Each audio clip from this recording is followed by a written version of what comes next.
Subhanallah walhamdulillah wa la ilaha illallah Allahu akbar wa la hawla wa la quwwata illa billah. வாங்குவதும் அதனை திருப்பி செலுத்துவதும் என்ற பாடத்தில் Abu Hurairah ரலியல்லாஹு அன்ஹு அவர்கள் குறிப்பிடுகிறார்கள், இறைத்தூதர் நபி ஸல்லல்லாஹு அலைஹி வஸல்லம் அவர்கள் கூறினார்கள், கடன் வாங்கியவர் அதனை திருப்பிச் செலுத்த விரும்பினால் அல்லாஹ் அவருக்காக அந்த கடனை திருப்பிச் செலுத்துகிறான்.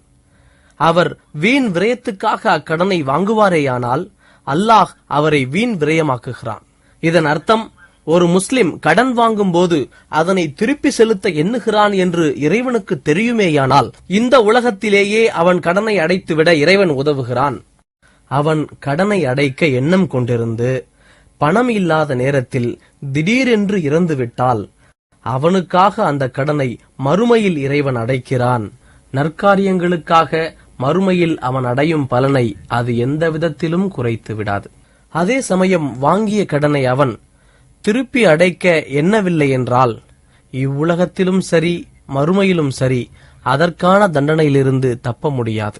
இந்த ஹதீஸ் அறிவுறுத்துவது என்னவென்றால், சரியான காரணமின்றி பிறரிடமிருந்து கடன் வாங்க வேண்டாம். அதேபோல் கடன் வாங்கும் நேரத்தில் அதனை திருப்பிச் செலுத்த வேண்டும் என்று எண்ண வேண்டும். இந்த ஹதீஸ் மேலும் வலியுறுத்துவது என்னவென்றால், நல்ல எண்ணம் கொண்டிருக்க வேண்டும், தீய எண்ணத்திலிருந்து விலகி இருக்க வேண்டும் என்பதுதான். இறைவன் அவனை வீணடிக்கட்டும் என்ற நபி ஸல்லல்லாஹு அலைஹி வஸல்லம் அவர்களின் வார்த்தையும் துவாவுக்கு இணையானது. அதிலும் குறிப்பாக வாங்கிய கடனை வீண் விரயம் செய்பவன் இறுதி தீர்ப்பு நாளின் தண்டனையிலிருந்து தப்ப முடியாது.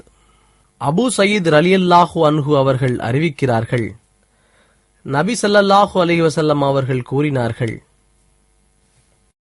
நரகத்திலிருந்து நம்பிக்கையாளர்கள் வெளியேற்றப்படும் பொழுது சுவர்க்கத்திற்கும் நரகத்திற்கும் இடையிலுள்ள பாதையில் அவர்கள் நிறுத்தப்பட்டு இந்த உலகத்தில் அவர்களுக்கு இடையே உள்ள தீர்க்கப்பட வேண்டிய அநீதிகளுக்கு தீர்ப்பளிக்கப்படுவார்கள். அங்கே அவர்கள் தூய்மையடைந்து முன்னேறிய பிறகுதான் சொர்க்கத்தில் நுழைய அனுமதி வழங்கப்படும்.